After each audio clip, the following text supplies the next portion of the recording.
Well, they've played 7 games in the Premier League this season at Manchester City. They've scored 27 goals, which is the most in top-flight history since Everton did it in 1894, which is quite something.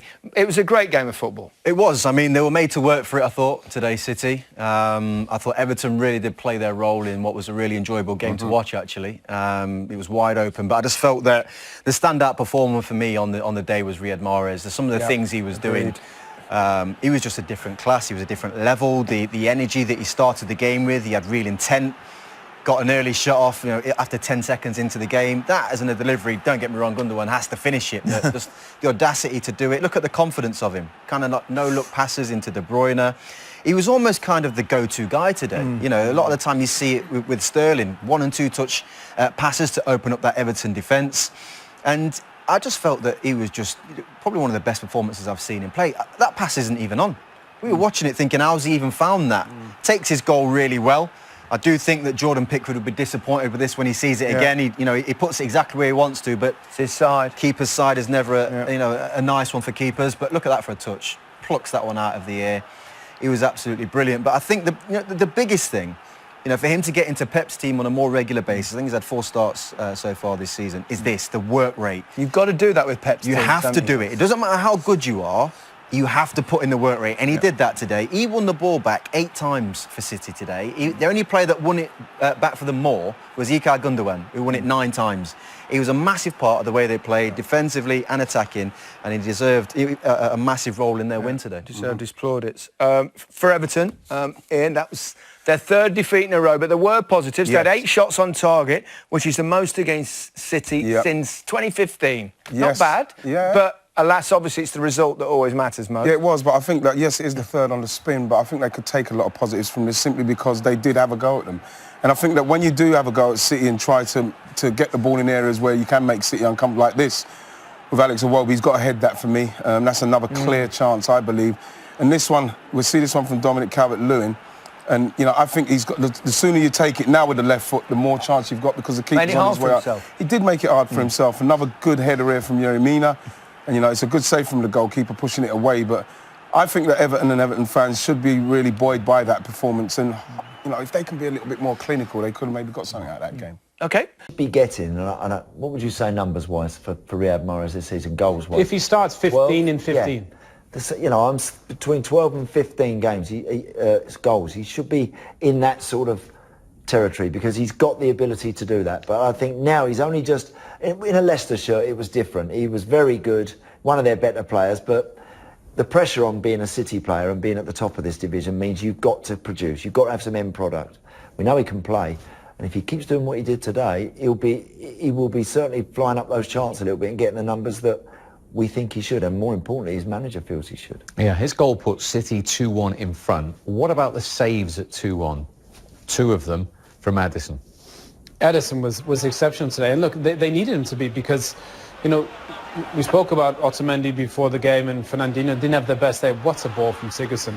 But that's just great goalkeeping, great awareness, really. That's why you say goalkeepers have to read the game. Look how quickly he gets off his line. Times has done really well, Calvert-Lewin, but Edison made some big saves, especially on set pieces. This is an issue for Man City. Gets down so quickly. Calvert-Lewin wasn't able to get the second one over, but look, this guy is, with Alisson, the best goalkeeper in the league. And I think he showed it today. He's better with his feet than Alisson, but I think with his hands today, he was exceptional. Yeah, he's got, again, his hands are his bread and butter. His feet are brilliant. They're just incredible, his ability to play, but his hands, he will be called upon to use his hands a bit more by the looks of things over the next few months because of the way that City back four is shaping up. Is that an area of concern? Yeah, it has to be, Steve. It has to be an area of concern. I'll tell you what it is. It's an area that the opposition can focus on. If we get our set pieces right, if we get our delivery right, there is definitely something there for us via that route. Look, if you want to take City on an open play, you're going to come off second best. But when you get corners and you get good delivery from the wide areas from set plays, you can definitely hurt Manchester City right now. But the goalkeeper in that sort of inspired form, he's making some incredible saves. Yeah, Everton had 8 efforts on target today in that game. So what of the home team? They showed character to get back to 1-1, but they've lost 3 in a row. They've lost 4 of their last 5 under Marco Silva. Well, they're not really going anywhere. Let's be honest. Everton under Marco Silva, 15th with the amount of money that they've spent. The starting 11 didn't inspire me with a ton of confidence, but they were missing a few players, Bernard and Andre Gomez, who's a super player. So if I'm an Everton fan, I'm slightly worried because they shouldn't be down there, position that they're in. And I think, obviously, results and performances. Today wasn't a bad performance against the best team, or one of the best teams in the league, but they're worried that they're in the position they're in, they're not getting points. What perhaps may be more worrying for Marco Silva is the way the league is shaping up. Yep. Will they have a better opportunity to crack into that top six? You're right, maybe not. The problem I have with Marco Silva, Steve, he just seems to be all or nothing. There's not that steady progression I ever see through. Yeah. His team are either brilliant, and then the following week they can plummet to new depths. It's very strange where they go, and Owen's right.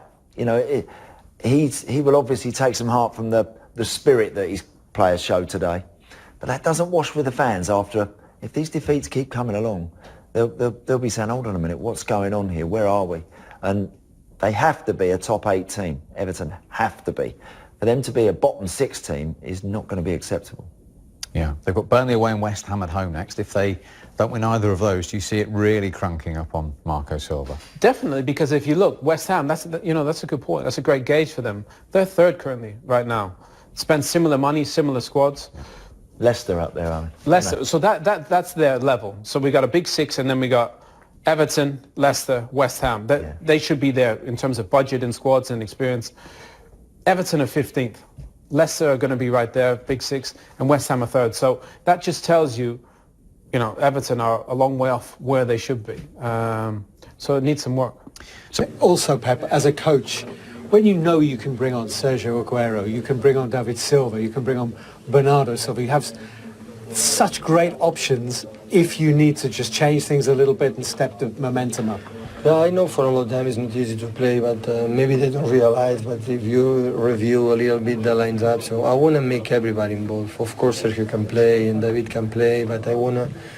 The last game in Champions League they didn't play. I want to let them play the Champions League. We play on Tuesday, so I want to let them play everybody. So for me, some players don't play regularly, but I'm going to move the team every single game to be part of that. I know everybody wants to play. I understand completely.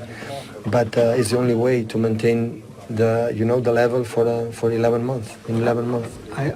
It's funny, isn't it? We're saying 7 games in. Is it too early to be looking at the table and talking? He's mentioned Liverpool 4 times there in that interview in the lead, being cut back. Well, he's got a proper foe in Liverpool, and I think in Germany it was quite comfortable for him. I think at times in Spain, they were by far the best team. I think now Liverpool. As he said, I think a few times, it's probably the best team he's ever faced. And I think he sees that now, this Liverpool team, they are a serious contender. But Andy and I were talking before, box to box, Manchester City's football today was as good as anything you'll see. Defensively, they still have some issues, and they could have scored 4 more goals today. But their overall football, was absolutely stunning today. The combination play, the way that they engineer a situation where they can release their best players in the best areas of the field it's just magnificent. Rodri was terrific today. It's the best I've seen him operate in being that reliable person to set things off. As Owen says, Mahrez is as good as I've seen him in a City shirt today. Because I think he looked physically right on his game, as well as providing the quality and a big goal when his team needed it. Goalkeeper, very, very good.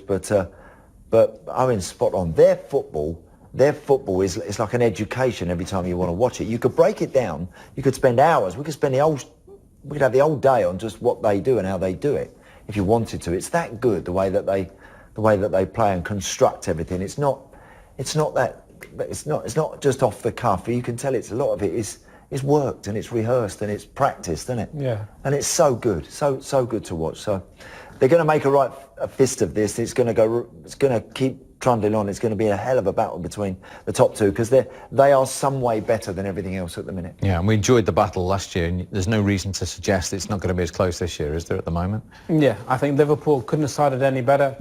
They're absolutely flying, especially with Alisson to come back into the side.